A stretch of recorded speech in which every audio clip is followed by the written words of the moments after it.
The Michael Hatfield Remax team presents Real Estate and More. Bay Area real estate is different than in all of America. And why?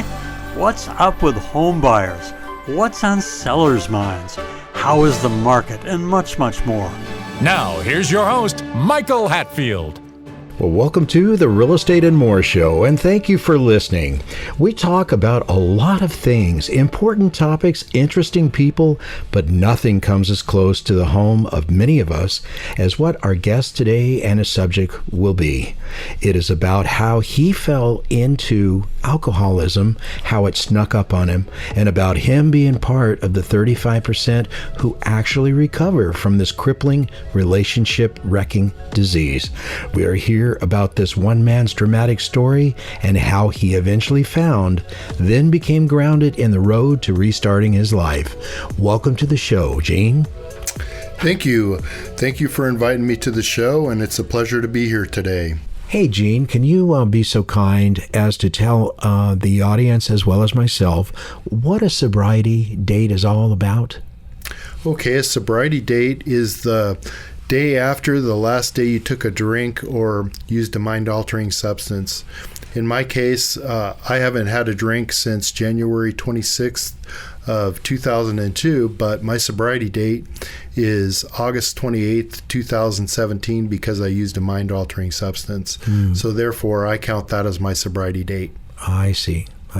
Being honest with yourself. Yes, sir. That's a big deal. It's interesting to hear. It's interesting to know what we could get ourselves into if we're not extremely careful. Tell us a little bit about yourself, Gene. Where'd you grow up, your family, your inclination towards alcohol? I grew up in West Contra Costa County and also grew up in East Contra Costa County. And my family, I had a loving family, and they were very supportive as I was growing up. But one thing is that my father, he did drink very heavily, and I would consider him an alcoholic, but he would have to admit that to himself. But he's no longer with us because he died of this disease. He was pretty young when he actually passed, huh? You know, I've always heard the habits of your family for some reason also become the habits of the child. So your father and not your mother's side, as we spoke off air, drank alcohol, and it was fashionable back in the day. Drinking alcohol, smoking cigarettes, everyone did it, but it's not the secret to long-lasting life. Would you agree? No, it's not. And that back in the day, people socialized in such a way where, you know, they were having a good time and they'd get together, you know, family barbecues and camping and other family outings, and alcohol was always an equation involved. And I remember my dad and my uncles, they would get together and they'd be laughing and joking and having a good time. And along the way, they'd also insult people, you know, as they were going along. I remember some of the repercussions of that too as well, but I saw that as they were having a good time. Yeah. At school, when you attended school, high school, I suppose, did you begin drinking in high school? I actually started drinking in junior high school. My father, during Christmas, received gratuities, and one of the gratuities that he had was that he got a couple of bottles of Corbel brandy, and I'll never forget it. Back in the old days, in the 70s, they used to give out these glasses at Shell stations, Raiders and 49ers and stuff. And I remember I was curious, so I poured myself a glass and a Raider glass of brandy, and I remember downing it. I tried to taste it, and it didn't taste so good, so I drank it in about 2 or 3 swallows. And that warm feeling that came over me of security, like a security blanket, I'll never forget as long as I lived. I liked it immediately, and immediately I felt like I wanted to have more. But because I didn't want my dad to see it would be missing if I had more, I didn't do it. But is what my sponsor told me is most normal people don't remember their first drink like that. Very interesting. What would you say were the reasons that you would want to drink? That warm feeling, but what other reasons were made up your justifications for becoming involved with alcohol? Well, most of us growing up, we just want to fit in with our peers, and so you drink to socialize and to fit in with your peers. And then once the habit forms, then you can use any excuse you want to in the world, like the sky is gray, it's a sunny day, it's a bad day. It doesn't matter. You can make up any excuse that a person would like to. And for me, I just like the feeling that it gave me, usually within the 15 minutes, and then after that you didn't get that same feeling anymore. It was elusive and it went away, and you're always trying to recapture that elusiveness, that feeling. So a lot of people want to fit in, so they feel that the use of alcohol makes them feel happy, more talkative, and more relaxed. But I've had both sides of my family were alcohol users, and there was a time that I believe I used it till excess, and now I like a glass of wine here and there, but I do not drink myself and every day.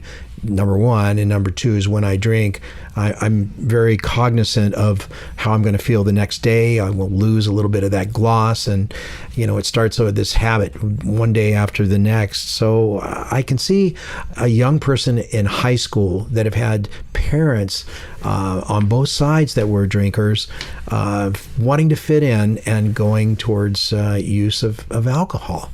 How was your school days? Well, I remember when I would go to a party or something, there'd be a gathering of my peers, their parents weren't home or something, and they'd hold a party, and it would lower my inhibitions in such a way that normally I remember I wouldn't ask a girl out on a date, but once I had a few drinks in me, then I was asking every girl at the party out for a date, Yeah, for sure. It reduces those stress levels too, but it is a depressant. People don't realize that alcohol is a depressant. And yes, it gives you that good high, makes you want to, hang around with everybody and ask every girl at the dance to dance with you. It is a depressant. And I felt, especially in the later years of my life, that the next day I just, I miss things. I feel that I don't have the desire to go out and set the world on fire and have a high motivation. I felt that the depression was definitely there the next day. So, I pulled mine way back, and it's been a while now, and I'm enjoying being able to get up in the morning and feel much more happy, much more, let's tackle the day. And if I were working for somebody else, they would probably see a higher level of performance or whatever. Another reason for drinking is escapism. People like to drink so that they can feel temporarily relieved from having to make a decision about something in their life. I see a lot of that happening with our younger people today. They need to figure out what they want as a purpose, as a direction, and they use alcohol because they haven't got an answer to it at that point. Did you feel that way at all? A direction in your life, and felt that it was you needed to solve it, but you couldn't, so you used alcohol to get you through the afternoon? Not really. The alcohol for me was just more of a party thing. Is what it did lead for me to is this procrastination on some of the things that I needed to do in life, like go to school and stuff like that I needed to get a degree for myself. And so it prolonged those kind of decision makings. But as far as like getting up in the morning, that fog, it lifted usually around noon. And I remember getting up many times saying, I'm never going to drink again. Oh, this is horrible, having a hangover or something. Only to find myself going to the liquor store at 4 o'clock to get my fix, which was either vodka, bourbon, and beer, or anything. It didn't matter.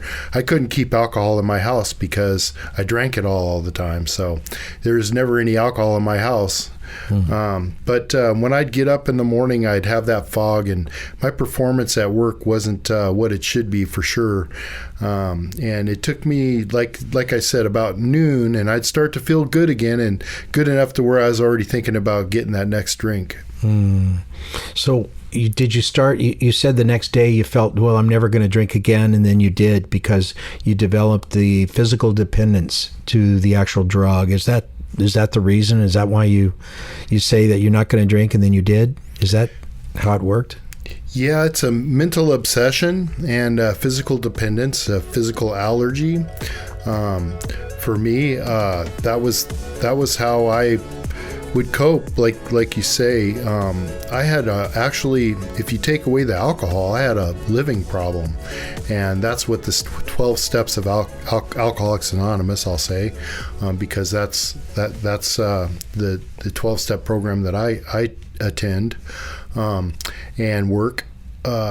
So once you've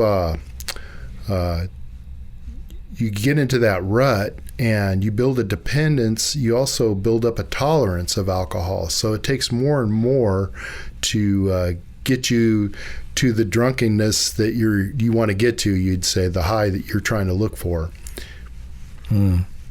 What are some of the traits that an alcoholic has, and how can that person's family or loved one recognize it and then carefully urge to find some help?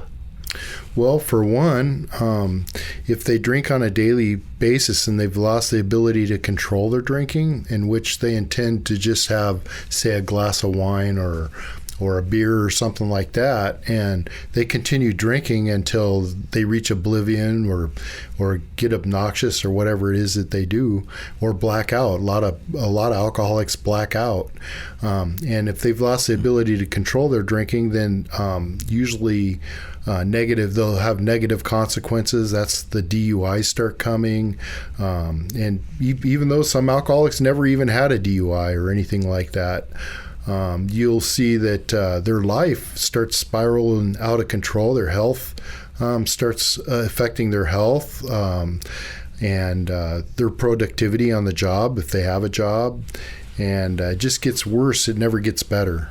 And the other thing is, too, is that a person can ask themselves, and somebody outside of their life can ask, would your life have been better without alcohol? For sure. I had a guest on the show, and she was a professional with skincare and an actual healthcare provider. And she was saying that most people back in the day, they didn't realize when they poured baby oil all over themselves and went out in the sun, what it was doing to them. Like here, I see that when I grew up, that the cool thing to do was to, have a cigarette and drink alcohol without really understanding down the road what effects it would have. Do you see that too? How many years did you drink also, by the way? Let's see, I started drinking when I was about 13, I believe, and I stopped drinking at the age of 40. And I do know that my physical condition, my health, had deteriorated in such a way that my liver enzymes were off the scale. My triglycerides were like in the 400s. My cholesterol was 300. My blood pressure was like 190 over 120. And so I was already feeling the health effects of alcohol. When you start to drink, you're just drinking, you think it's fun and you're trying to fit in, and then after years of alcohol abuse and it, like I said, your tolerance level builds up, and next thing I knew, I could drink a fifth of vodka, wake up the next morning and go to work. And alcohol of choice was that, and it just got progressively worse. And I remember thinking, well, maybe it was the cholesterol medication that I was taking, so I quit taking that for a year and went back to the doctor, and they said that it was even worse. So they did an ultrasound on my liver, and they found that I already had the beginnings of cirrhosis of the liver, and I was only 40 years old. And so that woke me up pretty much to think that, if I keep this up, I'm not going to be long for this world. And, having enough education about my health, I decided that I was going to do something about myself once and for all. We're going to take a short break. Be right back. RE/MAX. Well, we were in the market to buy a house in Pleasanton for a very long time. So we saw this beautiful house. We walk in, we see Michael and Nancy. We just absolutely loved this house. Michael brought in a wealth of knowledge and experience to the whole home buying process. He was very professional, and both Michael and Nancy went way above and beyond to help us and to help us achieve the house of our dreams. Buying or selling a home? Choose the Michael Hatfield RE/MAX team with 10 offices in the Bay Area. Tell us more, Michael Hatfield. 110 Summerwood Place in Concord. Here's your chance to own a gorgeous townhome on the Walnut Creek border.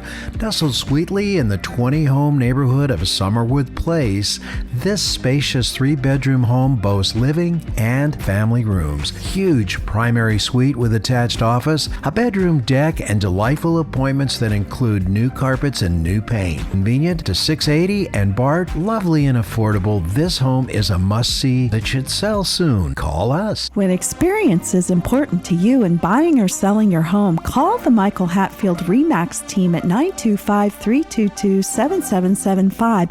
When buying or selling real estate, let us help you. Go to michaelhatfieldhomes.com. When experience matters to you. Call 925-322-7775. Now, back to our show. So that was a long time, 27 years. Did I get that right? So 26 years. 26 years. That's a long, long time. Along the same route, the statistics say that the average age of death from alcoholism, people hospitalized with alcohol use disorder have an average life expectancy of 47 to 53 years for men and 50 to 58 years for women. And they die usually 27 to 28 years earlier than people in the general population. That's something to think about. So I have to admire you for getting help. And how did you realize at that point that you had to do something in order to survive physically, emotionally, and not keep losing maybe loved ones that you are irritable with and were not fair with? How did you recognize it? And then what did you do when you recognized it? Well, I recognized it actually at a very young age. I remember I was 22 years old, and back then we had newspapers, and I remember there was a phone number for AA in the newspaper, and I was living in a city in the East Bay, and I remember I was just real depressed, and I wanted to quit drinking, and I wanted to have a successful life, and I knew this was hindering my success. So I called that number, and I went to my first AA meeting at the age of 22 years old. And but I didn't really believe that I was an alcoholic. And so I went for a while. I think I got, a few months sober, and then I went back out and explored a little bit more. And next thing I know, I'm married, and I'm 40 years old, and the time has passed, and I've progressed much worse than what I was when I was 22. And so what I had to do is that I had to be honest with myself, and that's the first step, is being honest with yourself and admitting to my innermost self that I know that I'm an alcoholic. And the first step is we admitted we were alcoholic and that our life has become unmanageable.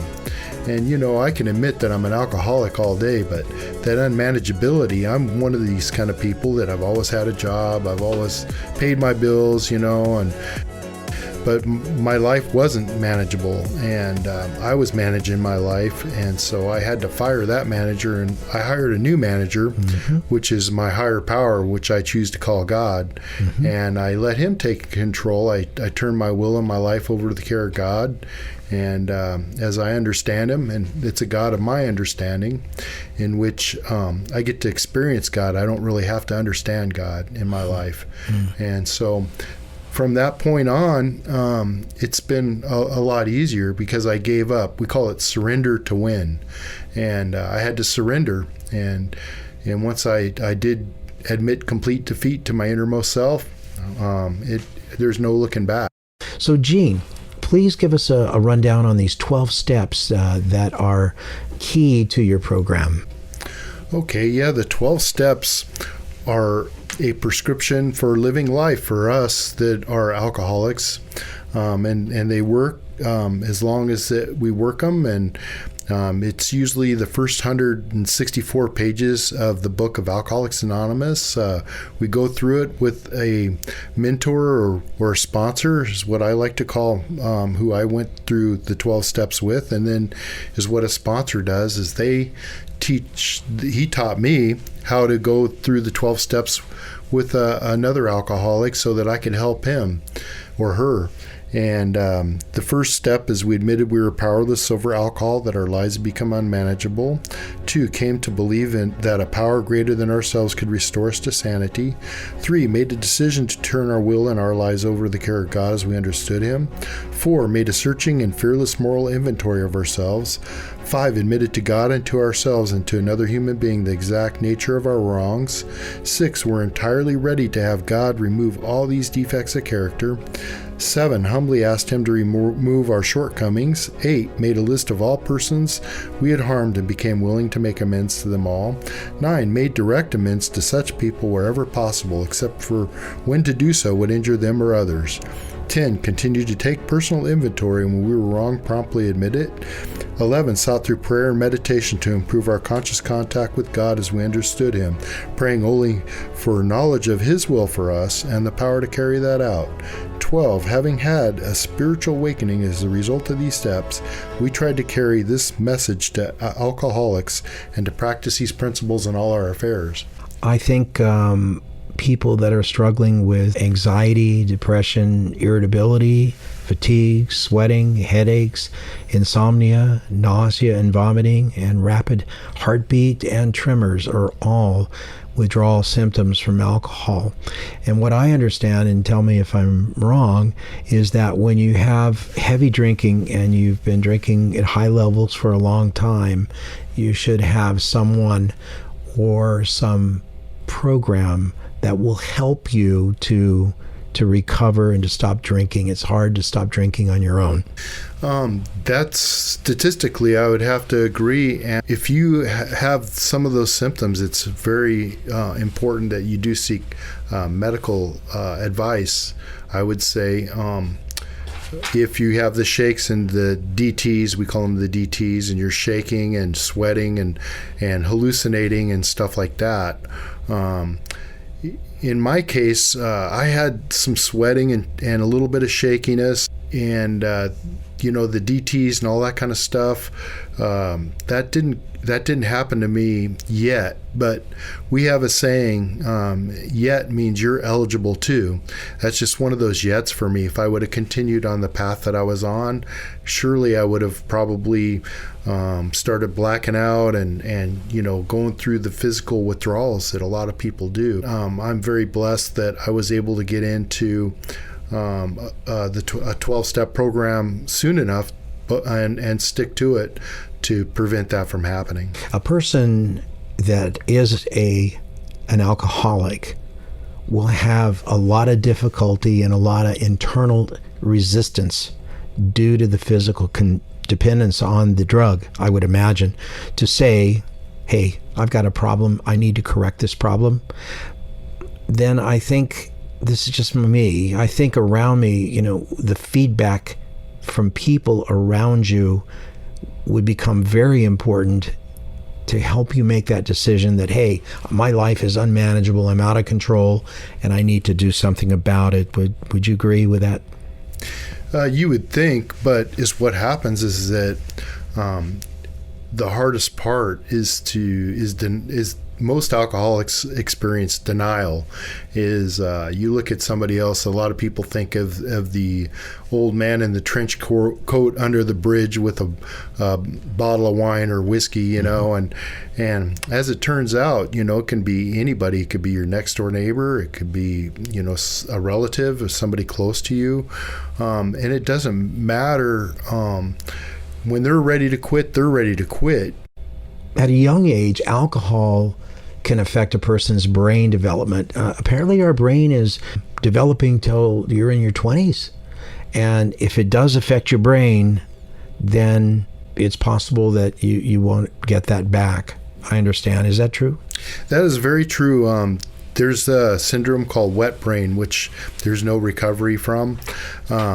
But the one thing that I can say happened to me is that as I built that tolerance up, I developed the phenomenon of craving, which means if I have one drink, I have the allergy, the phenomenon of craving, and I can't stop at just one drink.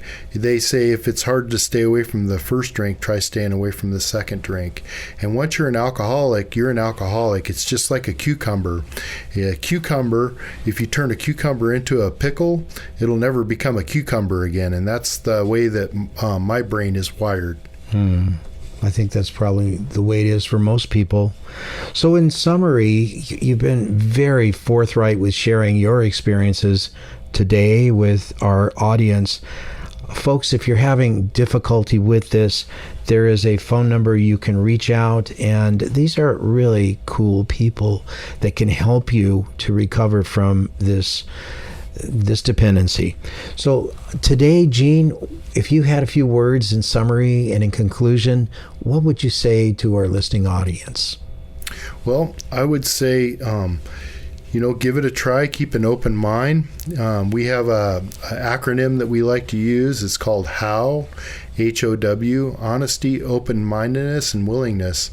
And if you do find yourself in a 12-step meeting, compare the similarities and not the differences.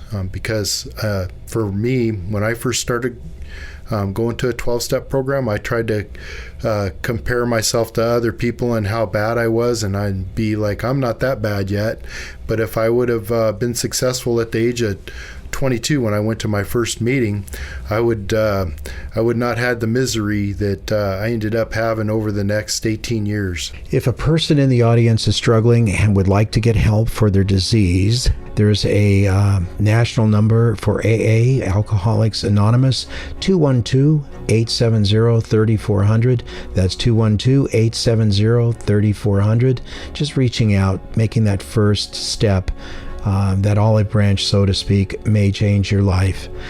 We're so appreciative to have Gene on the show today to share his experience with us. Thank you for being on the show, Gene. Thank you for having me. It was a pleasure. Nice guy and well-respected member of the community, sponsor to others who have issues with alcoholism. Gene, you're the best. You've been listening to the Real Estate and More show. Interesting topics like, my gosh, alcoholism and how people can recover from it. Great information. Please remember to go to our new YouTube handle, MyRealTalkShow. That's MyRealTalkShow at youtube.com, and touch that subscribe button. You can also find past aired shows at our handle, MyRealTalkShow, on youtube.com. Be right back with our next special guest. Stay tuned.